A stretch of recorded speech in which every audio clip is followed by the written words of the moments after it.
तो सब जगह चर्चा ये चल रही है कि क्या भारत और पाकिस्तान में जंग होगी, लेकिन मैं ये बात नहीं करूंगी क्योंकि जंग और उस मुल्क से जिसकी ना खाने की हैसियत ना पीने की, उससे क्या लड़नी है।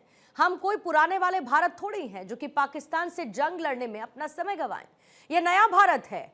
नया भारत ये जानता है ये इंडिया का अपडेटेड वर्जन, ये सोने की चिड़िया कहलाए जाने वाले भारत का अपडेटेड वर्जन है जो कि गुलामी के काल में कहीं पर गुम हो गया था। वो गौरव अब वापस आ चुका है क्योंकि अब भारत आत्मनिर्भर है, स्वावलंबी है। इस बार भारतीय सेना ने 85,000 करोड़ रुपए की ऐतिहासिक खरीद के साथ आत्मनिर्भर भारत का सपना सच कर दिखाया है। इस 1 लाख करोड़ के खर्च से हमारी अर्थव्यवस्था को जबरदस्त बूस्ट मिल रहा है। हजारों नौकरियां बन रही हैं, डिफेंस कॉरिडोर में निवेश बढ़ रहा है और जीडीपी भी बढ़ रही है। यह खरीद सिर्फ हथियारों की नहीं बल्कि एक नए आत्मनिर्भर भारत की नींव है। कैसे, आपको दिखाते हैं।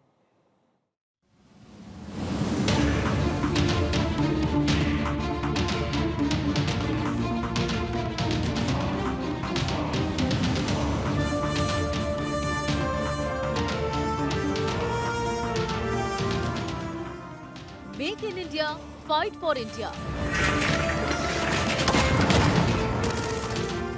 आत्मनिर्भर भारत का दम, विदेश से जरूरत खत्म।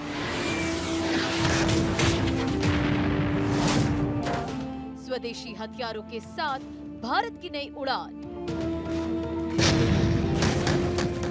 ये खरीद सिर्फ हथियारों की नहीं, देश के गर्व की है। जब दुनिया नए बदलाव के दौर से गुजरती है, इनोवेशन नए रास्ते खोलती है और सस्टेनेबिलिटी एक मिशन बन जाती है, तब नया भारत सबको साथ लेकर विकास के नए आयाम छूता है। तब नया भारत डिफेंस सेक्टर में नए अध्याय की शुरुआत करता है। पुराने भारत और नए भारत में बहुत बड़ा बदलाव आ चुका है।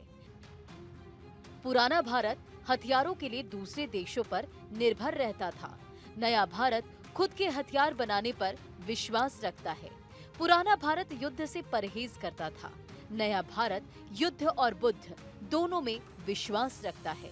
पुराना भारत डिफेंसिव था, नया भारत ऑफेंसिव डिफेंस पर विश्वास करता है। क्योंकि अब वक्त, हालात और जज्बात सब बदल चुके हैं। अब नरेंद्र मोदी का नया इंडिया है।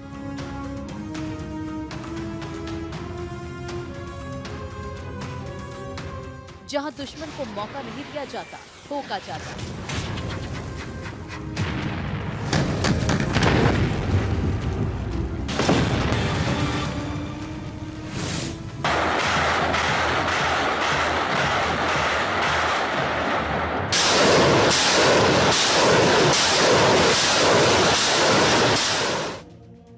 भारत आत्मनिर्भर होके आगे बढ़े और बढ़ता ही रहे। इसकी शुरुआत 85,000 करोड़ रुपए की हथियार खरीदी से हो चुकी है। कैसे, ये आपको सिलसिलेवार तरीके से समझाते हैं। सबसे पहले ये जान लीजिए कि भारतीय सेना ने इस बार अपने कैपिटल एक्विजिशन बजट में 35,000 करोड़ रुपए खर्च किए हैं। ये पिछले साल के मुकाबले 152% ज्यादा है, यानी 1.5 गुना से भी ज्यादा। लेकिन असली खास बात यह है कि इस बजट का 95% हिस्सा यानी लगभग पूरा पैसा भारत में बने सामान और हथियारों पर खर्च किया गया है। ये है हमारे मेक इन इंडिया की ताकत। सोचिए, जब हम अपने ही देश में बने हथियार और उपकरण खरीदते हैं तो इससे न सिर्फ हमारी सेना मजबूत होती है बल्कि हमारी फैक्ट्रियां, हमारे कारखाने और हमारे लोग भी आगे बढ़ते हैं। अब बात करते हैं ये 85,000 करोड़ रुपए की खरीद का क्या मतलब है। आत्मनिर्भर भारत की ओर बड़ा कदम। भारतीय सेना ने कुल 26 बड़े कॉन्ट्रैक्ट्स साइन किए हैं जिनका मूल्य 85,000 करोड़ रुपए है। और सबसे गर्व की बात, इनमें से सिर्फ 3 कॉन्ट्रैक्ट विदेशी कंपनियों के साथ हैं, बाकी सब कुछ भारत में बन रहा। ये दिखाता है कि हमारा देश अब अपनी रक्षा जरूरतों के लिए विदेशों पर कम निर्भर हो रहा है। आत्मनिर्भर भारत का मतलब यही है कि हम खुद अपने हथियार बनाएंगे, अपनी तकनीक विकसित करेंगे और अपनी सेना को दुनिया की सबसे ताकतवर सेनाओं में से एक बनाएंगे। इसके लिए भारत में नए नए डिफेंस मैन्युफैक्चरिंग प्लांट्स लग रहे हैं। टैंक, तोप, ड्रोन मिसाइल, सब कुछ अब भारत में बन रहा है। ये न सिर्फ सेना के लिए अच्छा है बल्कि हमारे युवाओं को नई टेक्नोलॉजी सीखने का मौका भी दे रहा है।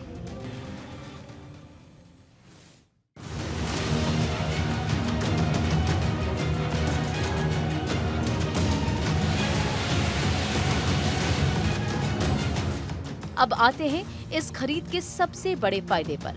हमारी अर्थव्यवस्था को क्या फायदा होगा? भारतीय सेना ने इस साल 1 लाख करोड़ रुपए से ज्यादा खर्च किए हैं।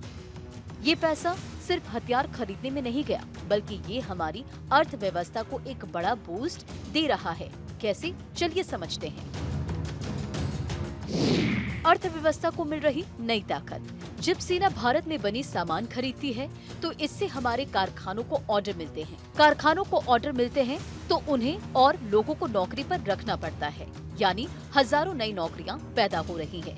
ये नौकरियां न सिर्फ इंजीनियरों के लिए बल्कि छोटे छोटे काम करने वाले मजदूरों, टेक्नीशियनों और सप्लायर्स के लिए भी हैं। इसके अलावा ये पैसा हमारी अर्थव्यवस्था में कई गुना बढ़कर वापस आता है। इसे कहते हैं मल्टीप्लायर इफेक्ट।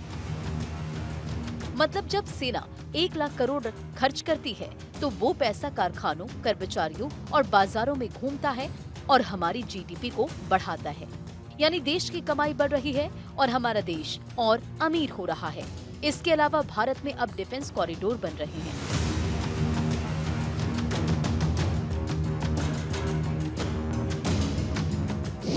उत्तर प्रदेश और तमिलनाडु में डिफेंस कॉरिडोर तेजी से विकसित हो रहे हैं। इन इलाकों में डिफेंस से जुड़ी फैक्ट्रियां और रिसर्च सेंटर बनाए जा रहे हैं। सेना की इतनी बड़ी खरीद से इन कॉरिडोर में भारी निवेश आ रहा है। बड़ी बड़ी कंपनियां जैसे टाटा, महिंद्रा, L&T और यहाँ तक कि छोटी स्टार्टअप कंपनियां भी अब डिफेंस प्रोडक्शन में उतर रही है। तमिलनाडु में ड्रोन बनाने वाली कंपनियां अब सेना के लिए हाईटेक ड्रोन डिजाइन कर रही हैं।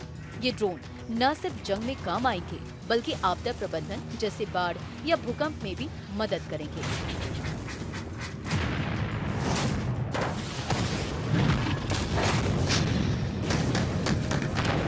इससे न सिर्फ नए कारखाने बन रहे हैं बल्कि हमारे युवाओं को नई टेक्नोलॉजी सीखने का मौका भी मिल रहा है।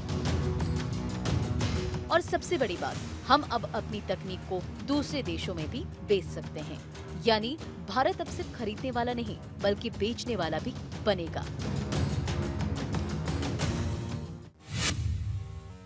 इससे न सिर्फ नए कारखाने बनेंगे बल्कि नई तकनीक और इनोवेशन को भी बढ़ावा मिलेगा। सोचिए, अगर हम अपने ड्रोन, मिसाइल और लड़ाकू विमान खुद बनाएंगे तो हमें किसी और देश पर निर्भर नहीं रहना पड़ेगा। साथ ही हम इन चीजों को दूसरे देशों में भी बेच सकते हैं, जिससे भारत की कमाई और इज्जत दोनों बढ़ेगी। ये सारी कोशिशें सिर्फ आज के लिए नहीं, भारतीय सेना अब भविष्य की जंगों के लिए तैयार हो रही।